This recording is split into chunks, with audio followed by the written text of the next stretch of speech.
to everybody. My name is David Duffett, and I'm a new man on the SignalWire team, and I'm here to be the worldwide community advocate, and I'm excited about that. And I'm very pleased to be here as a host of ClueCon Weekly, and with the guy that started it all, Tony Minessale. How are you doing today, Tony? Great, David. And I'd just like to take this chance to welcome you to the team. I'm very excited to have you here, and look forward to all the cool stuff we're going to do together. Yeah, me too. I'm excited too. Thanks for that, Tony. So as the kind of new guy, one of the things that I wanted to do was help people catch up with all the things that have been happening. I know some of these things may have been talked of before, but I thought it was important to bring everybody up to speed in what's going on with SignalWire and FreeSWITCH, because people will see both of those names on the internet and in various chat groups and on the Slack community channel and things like that. So could you give us a little bit of a background, please, Tony, about how SignalWire came about and sure. what its relationship is with FreeSWITCH? I'd love to. So, sometime in the middle 2000s, 2005, we were, me and Brian West and Michael Jarris were kind of, had our own various tasks that we were working on separately, kind of came together as Asterisk developers. And we would collaborate a lot. And then somewhere along the line, I started a company with a partner of mine that was doing stuff with tech support. And we needed to build some products, like out of different voice over IP things. So we found that basically we were, kind of inspired to build FreeSWITCH based on that need.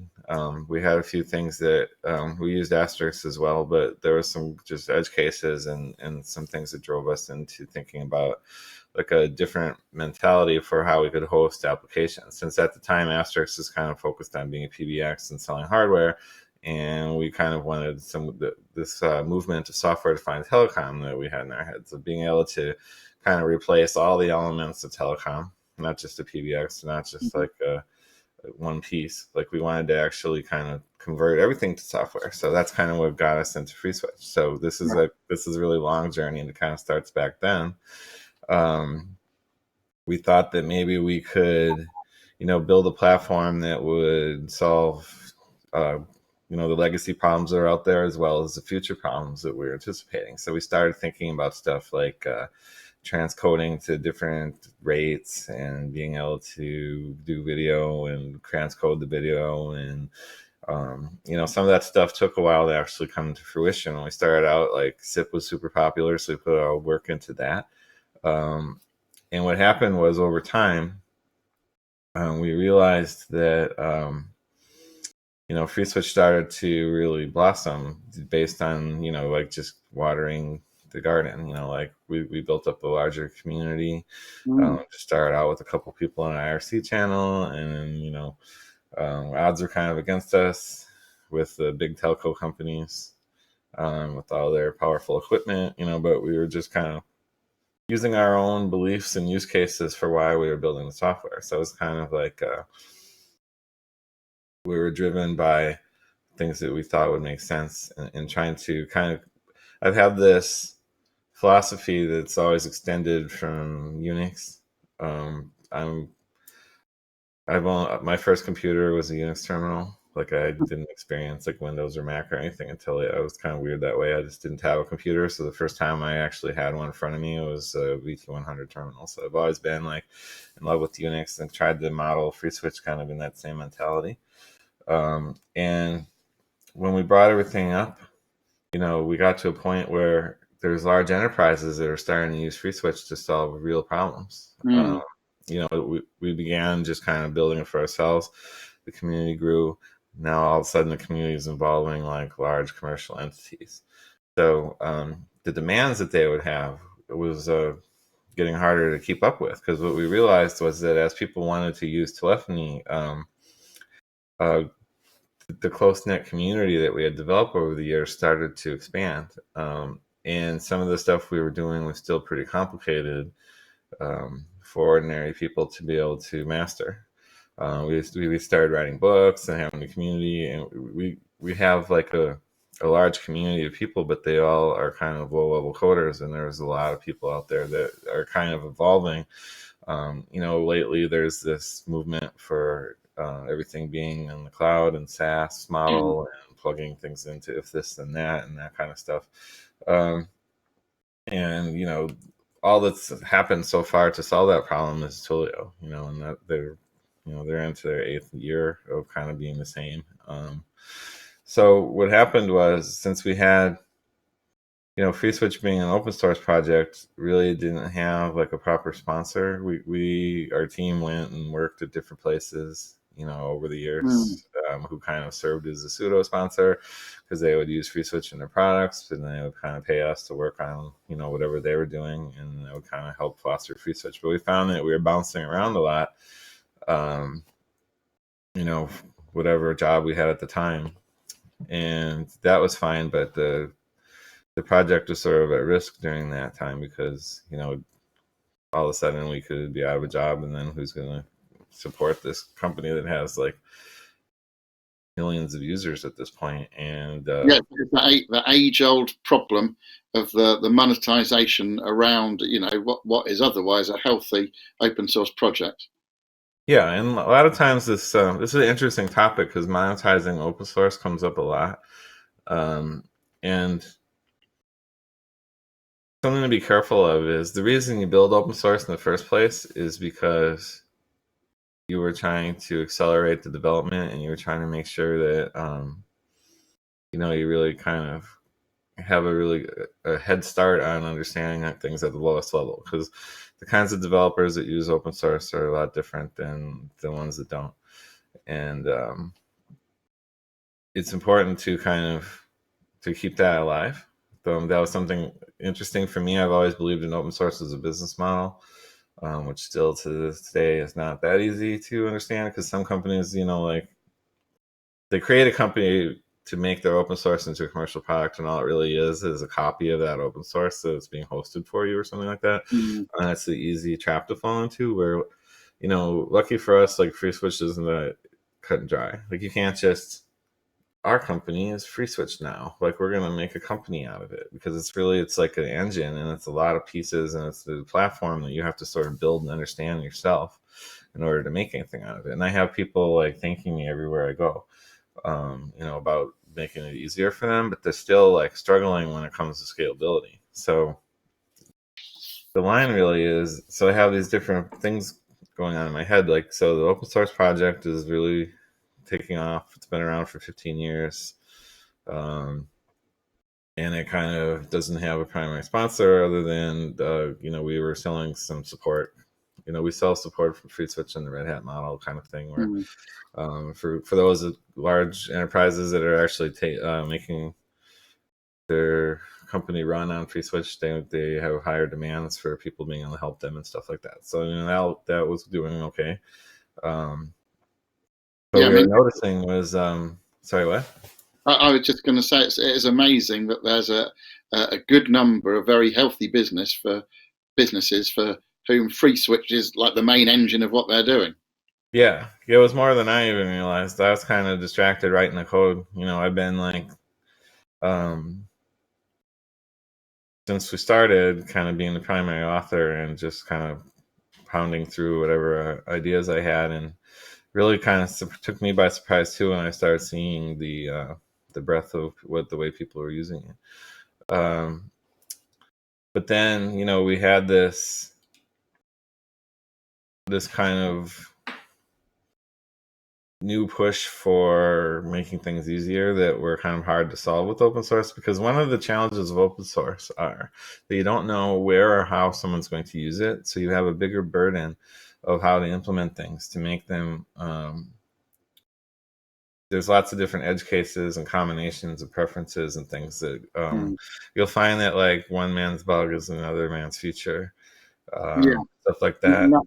And that very low barrier to entry in terms of cost, i.e. zero on open source, allows it to kind of seep into all sorts of places that a commercial project, I should say, might never find itself.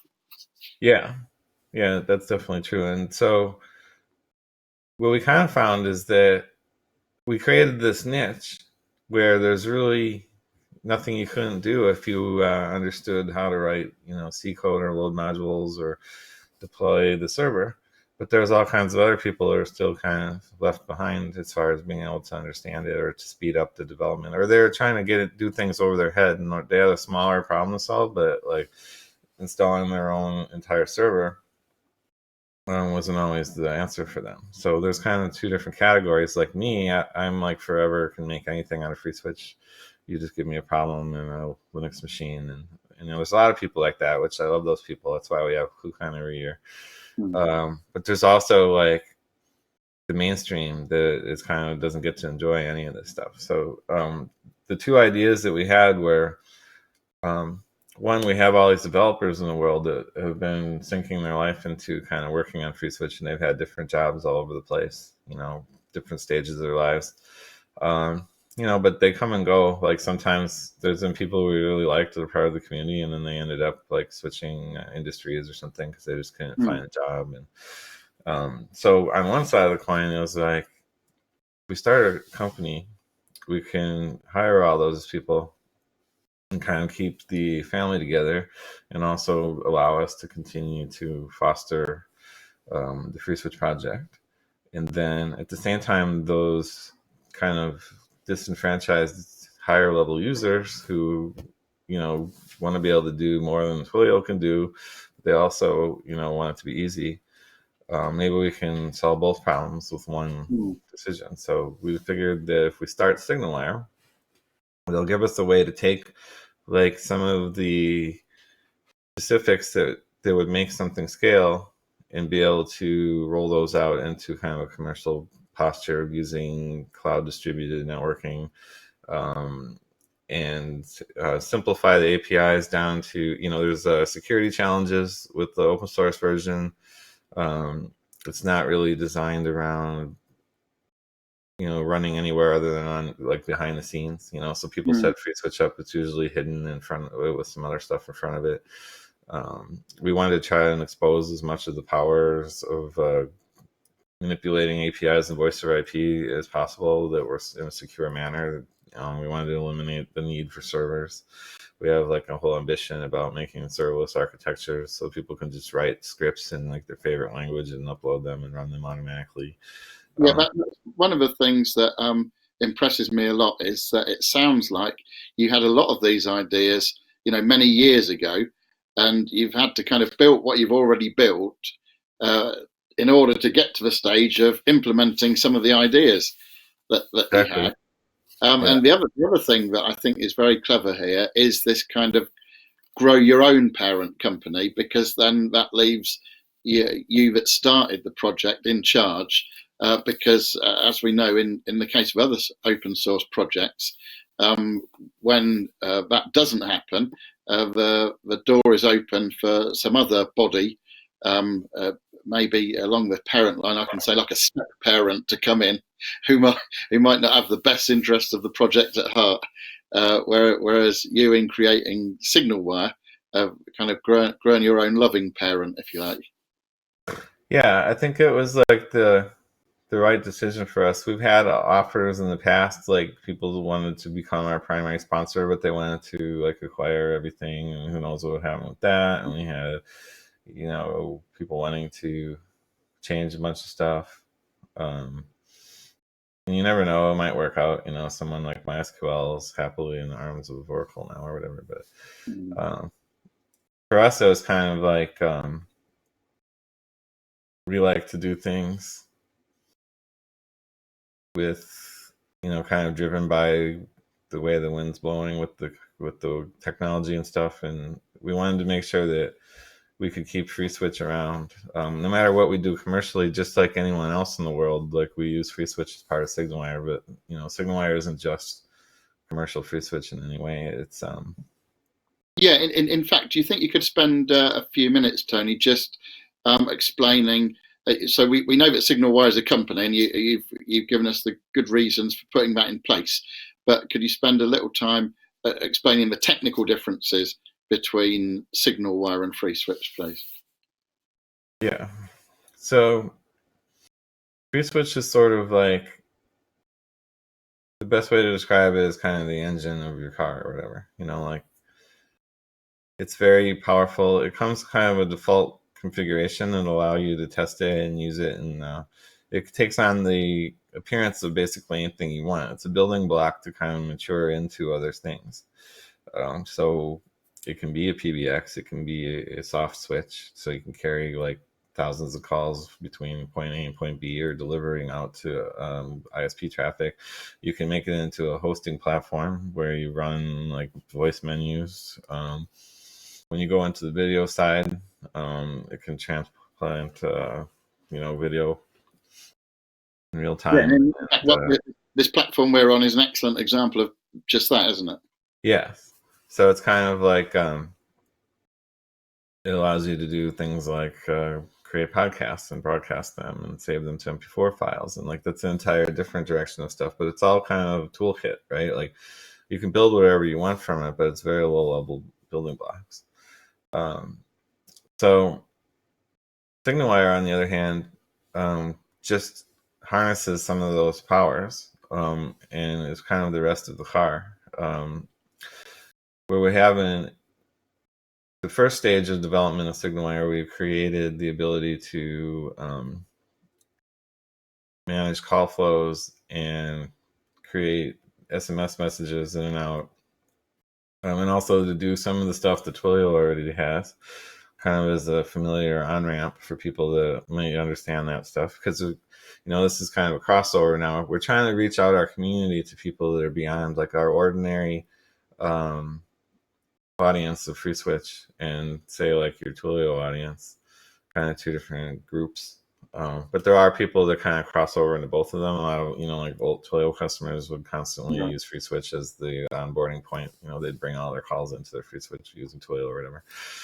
So there's kind of like, we're trying to expand our community to reach out to people in those different skill levels and disciplines and stuff. Mm-hmm. So by adding some of that familiar behavior, we have a few cool things that we can do. So FreeSWITCH by itself, being this low level component, in SignalWire really represents one of many moving parts that kind of orchestrate a global network. So we also have the trouble of scaling FreeSWITCH is not easy, and you can't just magically make an army of FreeSWITCHs all talk to each other and work as one big entity. It actually takes a lot of complex and specific solutions that kind of depend on how you choose to solve them. So if you can imagine like SignalWire using containerized microservices all over the planet, might be inside. Sometimes there's FreeSWITCH, and also there's a whole bunch of other stuff that we built that's part of SignalWire's proprietary network that's really like specific to how we decided to create a security model and build the interactions with the keys, and being able to securely run your application from anywhere and be able to use the cloud services. So there's a whole bunch of stuff to that that's kind of very specific and well beyond the scope of ordinary FreeSWITCH by itself, just running on a Linux box. Yeah. In fact, just to take your analogy of the engine a little bit further, when you said that, it struck me that SignalWire is a little bit like having that FreeSWITCH engine under the hood, but then bringing out some wires that you can either use to connect up to something like a speedometer for reading what's going on, or to connect up to a switch for making something happen, without necessarily having to understand all the workings of the engine in there. And also, if you all of a sudden need 4 times the horsepower, again, that is kind of looked after within SignalWire. And then the last thing that came to my mind is, of course, if you did have an engine or a motor, you'd be having to maintain it and oil it and make sure it was running properly. And again, that's kind of looked after inside the SignalWire infrastructure. Yes, that's definitely true. And those are some of the things I was getting at when I was saying that, like, the way you do that is very particular. Like, someone that really wants to use FreeSWITCH directly kind of has their own way of doing things, and they want to integrate into their backend a certain way. And sometimes when those people are commercial, they tend to use our SignalWire stack, which is the supported version of FreeSWITCH that kind of, we cut releases and stuff based on the cycles of our customers, you know. And there's some people that really like doing that still. There's some that they're skilled enough to just come to our open source repo and use anything they want, and they don't really need any help. So we kind of have a spectrum of users. So we have super advanced users that could basically do anything they need to do. Then we have customers who their deployment is so large and dependent on commercial entity being successful that they would prefer to, you know, become our customer and let some of our engineering resources help them along the way. So that's kind of the next tier up.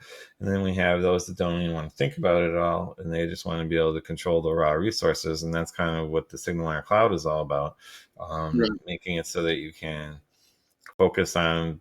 We're basically trying to take the complexity and wrap it so that your logic of your program stands alone, and you can just run it in the cloud, and we'll do as much of the stuff for you as possible, so that you're not, you know, really thinking about it. And we're trying to find a true balance of cost savings, because sometimes it's expensive to figure out how to do some of these things, and we think that if we can scale that, a lot of people that just want to have like communications embedded in their existing projects or whatever aren't going to need to go to all the trouble of setting everything up themselves. Yeah, and they're the people that, you know, need or want to focus on the kind of business logic of whatever application it is they're doing. They don't want to become comms experts in order to achieve that stuff. Yeah, so that's kind of where the line is. We want to make everyone happy. So we have something for everyone at all the skill levels. You know, like I love to geek out about, you know, low-level FreeSWITCH stuff. I still go in our Slack channel and people chatting about it. At the same time, it's exciting to see people that can just show up in 5 minutes and start using stuff without having to take like a master course in order to work it all. So and sometimes those people get so excited they dig their way down. That's kind of like the philosophy of how I want things to work at SignalWire, is where you use it, you can get up to the speed and very quickly, but you can also dig as deep as you really want to. So the next generation of what we're building now is going to add management of resources like user accounts and audio and video, and being able to, you know, embed video and conferencing into your own applications, as well as maybe have a reference application where you can, you know, communicate with people using any of the above. And the way I kind of want to look at things is like, we build a polished product that you can use and you might be perfectly happy with it. But if you have an engineer that also works with you and they want to dig under the hood, we have everything broken into small enough pieces where you can kind of find your comfort level. Because we can't really predict that. Like, everyone lives at different levels, but we do know that there's a lot of people that are kind of left behind so far with what we're doing now, you know, just FreeSWITCH at face value because it's too hard, or they don't have time. Like, there's lots of things that I wish I could do that I just don't have time to learn it, but it's probably not something I couldn't learn, but like I'd have to, you know, go on hiatus in order to do it. Yeah, and you've got other priorities, and so we're allowing people with those other priorities to harness the power of FreeSWITCH, but within you know, a framework that makes sense. One of the things that I also wanted you to talk about a little bit, Tony, is the fact that while all this energy has been going into SignalWire, it's not like there's been no energy going into FreeSWITCH, because FreeSWITCH has been moved over to Git, hasn't it? Can you talk a little bit about how and why you came to do that? Sure.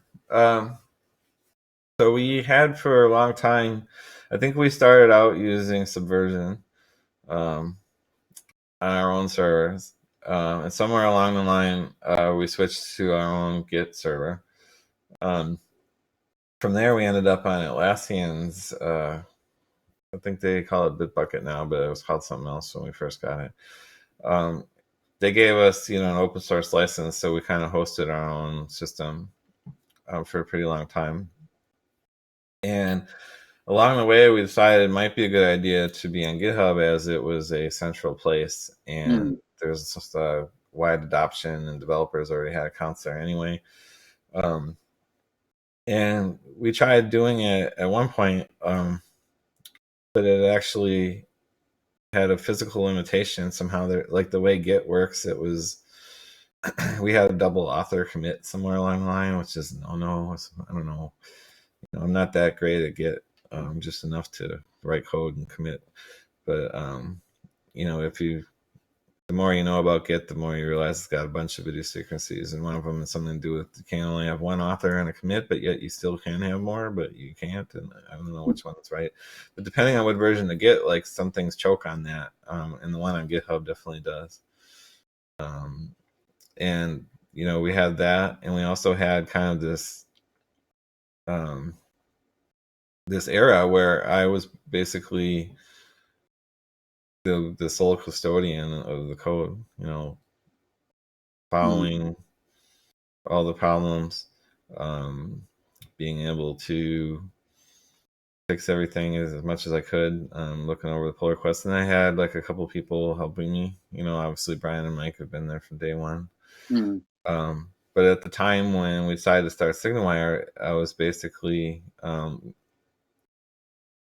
spending like 12 hours a day just keeping the project, maintaining it completely with those guys. So one of the challenges when we decided we want to start a company and bring more people in is to open the doors to them and allow them to be useful. So that's all part of the same action. We have a lot of people volunteering pull requests and stuff, and offering like bug reports. But as far as maintenance goes, there's not as many people that are excited about kind of keeping software building on certain platforms and all that stuff. So it's a little harder to get volunteers for. And we found is that kind of one of the challenges of not having a sponsor is you have to employ someone to do that kind of stuff, because most people don't want to. People are generous, but they don't necessarily want to do a full-time job.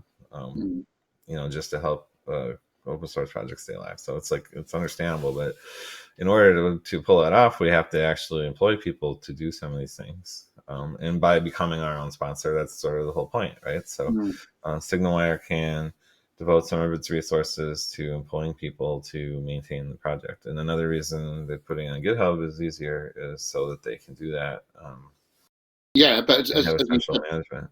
There's a lot of open source developers already using GitHub, and so it's also a kind of a reinforcing the commitment to open source, so that there it is, and people can do what they want with it from that place.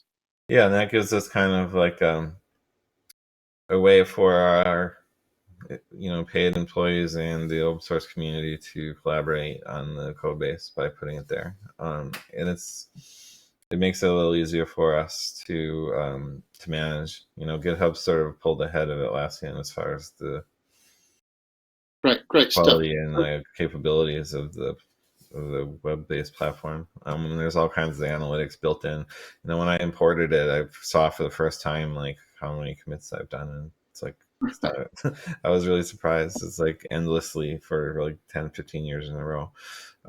So obviously the biggest change in this whole thing is that now that I'm the CEO of SignalWire, it's an entirely additional kind of load of work that's not the same as like committing and saving and fixing bugs, and goes way beyond that.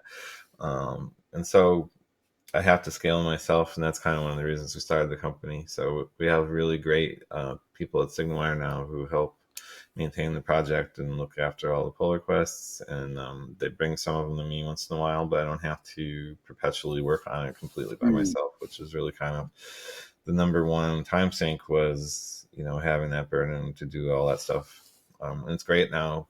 We're actually seeing that as soon as we went on GitHub, the number of commits has been or checkouts, daily clones, and all the stats that they're showing are like people are converting to it really quickly, and they're forking off, and they are doing stuff with. There's lots of pull requests, and we have it kind of tied into our workflow. So the engineers that maintain all of our FreeSWITCH infrastructure are getting like live updates when someone opens pull request on Slack, and it's really working out pretty well so far. Yeah, that sounds great. Sounds like a very, very healthy open source project, which actually brings me to the last point that I wanted you to speak about, please, Tony, and that is Since SignalWire was announced, and SignalWire is a commercial offering, and there are opportunities for people to use it in a paid way.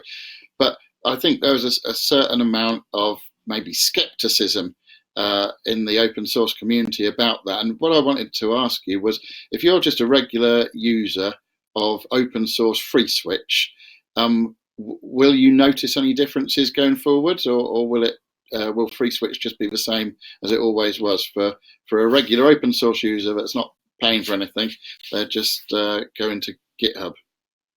Yeah, well, FreeSWITCH is 2 years old, or SignalWire is 2 years old now, and FreeSWITCH has only gotten more accessible. We don't really. The goal of SignalWire is not to turn FreeSWITCH into a product. It's really, like I said, we have for years, really. I think starting in 2008, we have had like commercial professional services around FreeSWITCH where you can have support. And a dedicated version of the code that's kind of built more often and cut into releases and distributed so that you can add it to your infrastructure. Those things haven't changed since then. That's like almost 11 years. Everything is pretty much the same other than the brand name. We started calling it SignalWire Stack instead of FreeSWITCH Advantage. And that's the very specific customer. It's the very small customers. Number of customers, I should say. I mean, there's at least 1 million copies of FreeSWITCH floating out there in the world, and we only have like a small fraction of those it's mostly large enterprises that are kind of looking for the extra advantage. But as far as the regular open source code goes, the pattern is the same, other than a little less work for me on it, which is hard sometimes. I sneak and, check out the code and look at stuff in between all the other duties I do now. But we have very capable people that are also helping with it. So that's like the number one difference is there's more people maintaining it than there used to be. So life is really better for open source FreeSWITCH. Yeah, and the commercial product that SignalWire is aiming to build is not just a cut of FreeSWITCH. That's kind of what we would consider our heritage thing that we used to do in the past. It's all based more on cloud communication. So if you compare our prices, like we're trying to create wholesale pricing for everyone. Like not everyone understands the business model of how some of this telco stuff works, but a lot of times what you want to do is drive up the volume. You use the purchasing power of a really big customer to create a low margin for yourself, or a low price. You get a low cost, so your margin is higher. And then you go find someone with low volume and you give them like a highly marked up price that you anticipate is affordable to them still. But then the margin is enormous on it. And that's kind of like the arbitrage thing that we're trying to end at SignalWire. So if we put wholesale pricing at face value right on our website, and we don't try to do that. Yes, so if we use like 10 minutes a month or 1 million minutes a month, we offer the same pricing.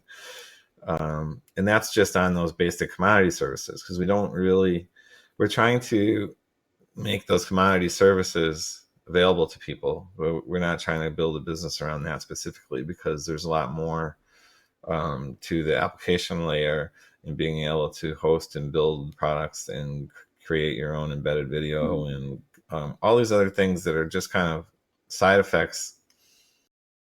FreeSWITCH by itself is like not going to solve. Like imagine if you wanted to start your own YouTube, you don't just get Nginx in an AWS machine and then all of a sudden your YouTube. Like there's a lot more to it. And in the same way, like all the stuff we're doing at SignalWire is about simplification and bringing, lowering your costs by giving you services that would save you the all the cost it might take to build a network and that kind of thing. So that's the balance we're looking for, and it's nothing to do with FreeSWITCH. Like SignalWire happens to be the custodian of FreeSWITCH now, and it's just run the same way.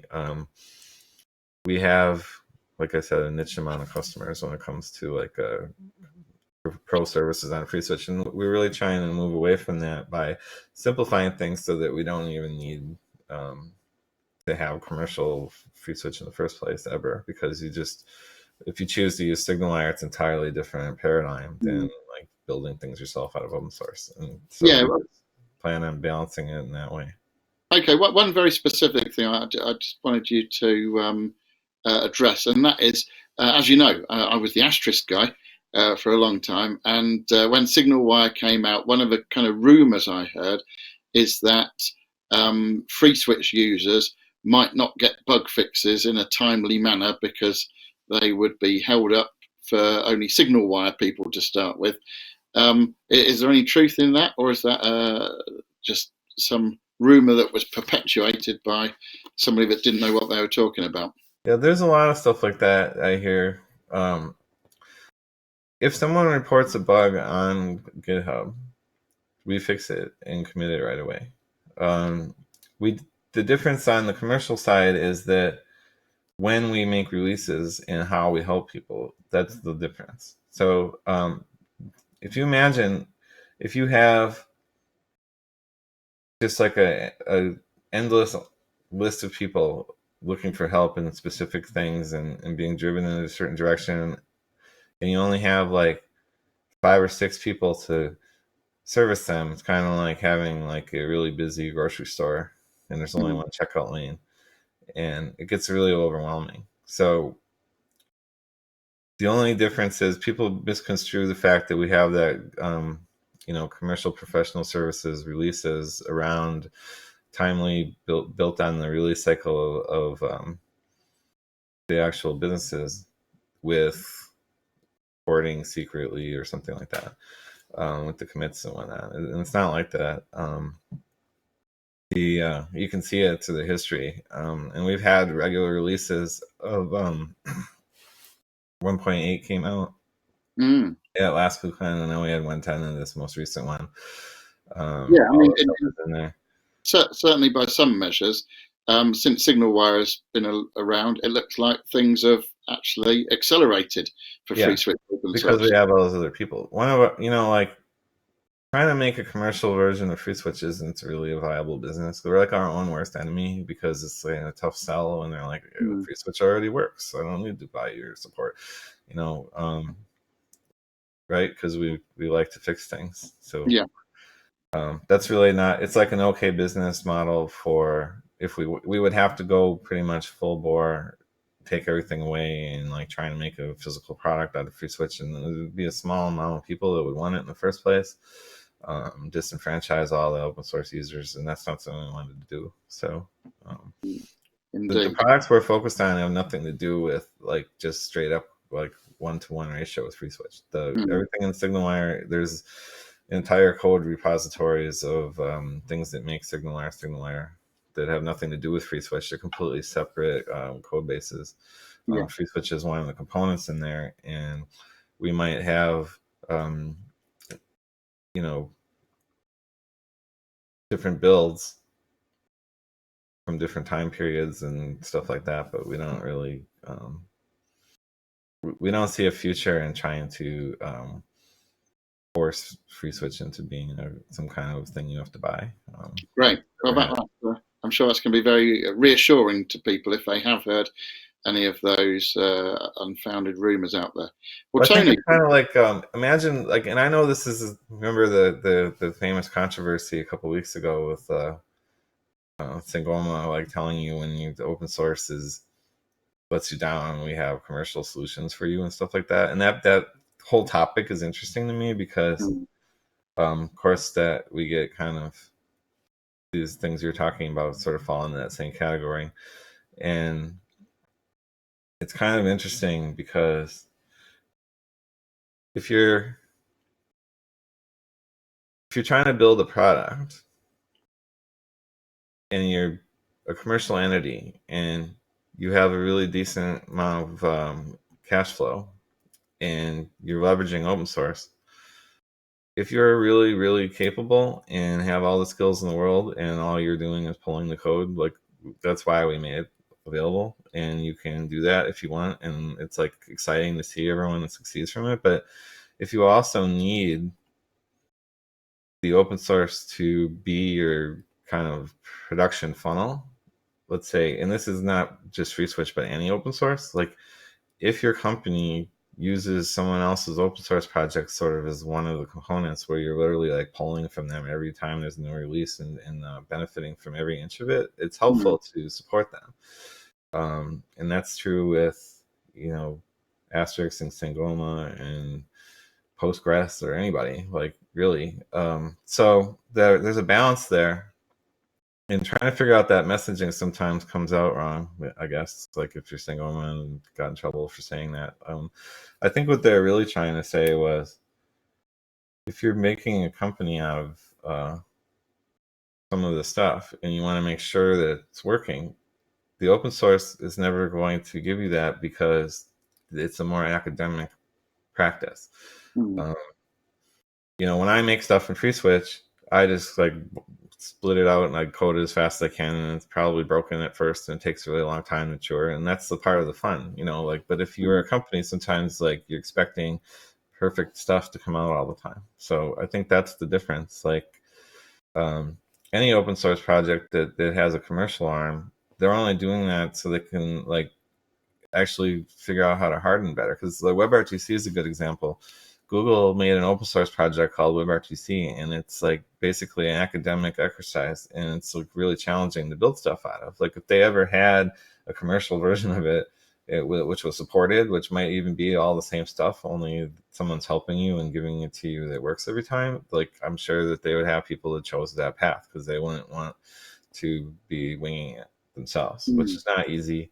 You know, we've always said that like open source, people equate it with free, like I'm going to save cogs on my product now because this free thing is going to solve all my problems. But you pay for it still because you're going to have to hire someone to understand it all, and they could leave, and then you have to find someone else in a panic. We've had our consulting company, has been so many people coming to us like, oh, my engineer just quit and now I don't know what I'm doing, and here's this pile of code that I don't understand, and then they'll find it's like 2 years ago FreeSWITCH that they forked and like hacked a bunch of ways, and like, you know. So interesting you should mention that, because that was one of the things that was said in that infamous Sangoma blog. But anyway, we won't concentrate on that. Tony, we're coming towards the end of our time together, and it's interesting you should mention WebRTC, because we were at the Cranky Geek conference just last Friday, weren't we, at the Google building.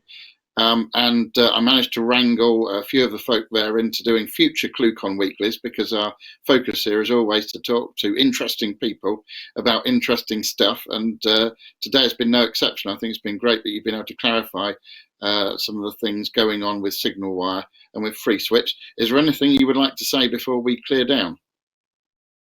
Sure. I would like to say that anyone that wants to come and visit us in Slack can go to signalwire.community in their browser. It's actually a really long TLD, signalwire.community. I was surprised that it worked too, but you know, it's like you can just go there and it's like a self-invite to Slack. And Tony, can you give us an idea how many people are in there at the moment? I think we have almost 2,500 people in there. Right, and they're all, they're all there talking about open source FreeSWITCH. Yeah, and I'm trying to build SignalWire community up. It's not just about SignalWire or just about FreeSWITCH. It's kind of the line between the two. So there's a Slack channel for FreeSWITCH and one for SignalWire. Right.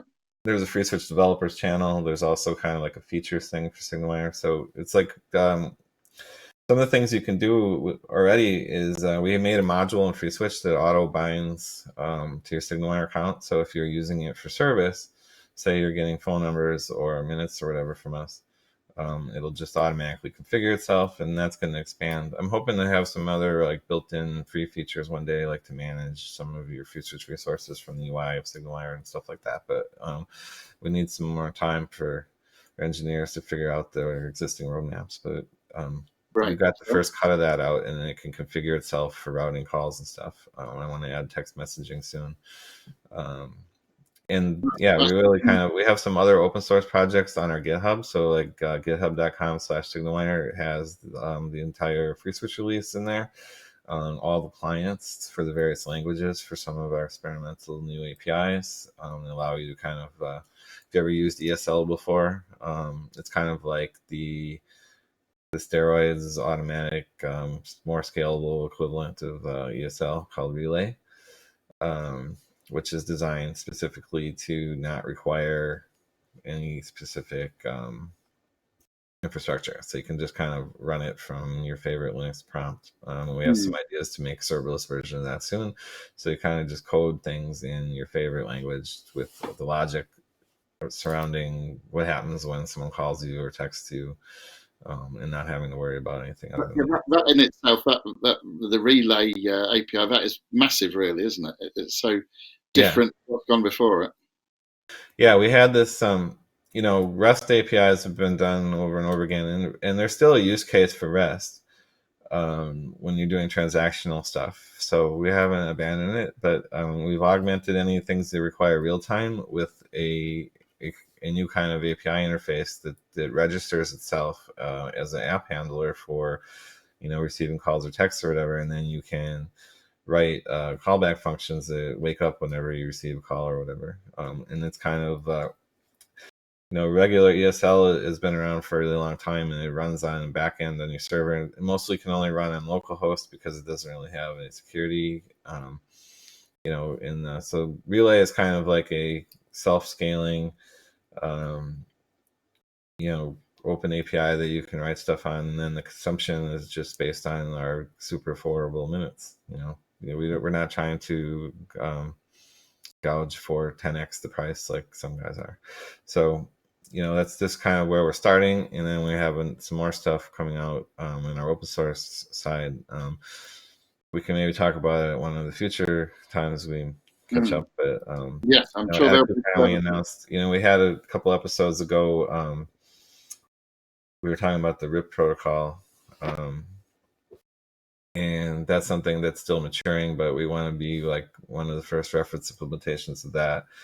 So we'll have that released into our open source stuff when we get that point. We still need the working with Jonathan Rosenberg on figuring out the details. There's not enough of an implementation. The spec doesn't cover enough details to make one yet, but as soon as possible, we'd like to get a reference of that going out.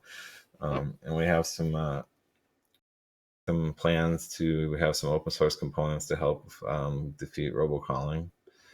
Brilliant. So we have some open source stuff other than FreeSWITCH in mind as well. So we're not just focusing on FreeSWITCH anymore. We're trying to create like an open source community that hosts some of the other projects and stuff.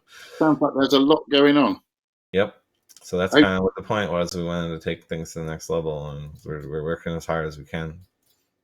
Great stuff. Do you just want to give that community Slack channel again once more before we say goodbye?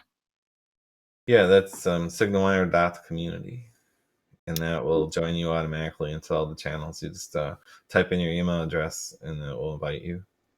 Brilliant. Okay, all right. Well, Tony, we've talked through a lot of different things. It's been very edifying and useful, and I'm sure we'll do another CCW with you at some stage. But we've got a lot of other guests lined up for future episodes as well. But for now, thank you very much.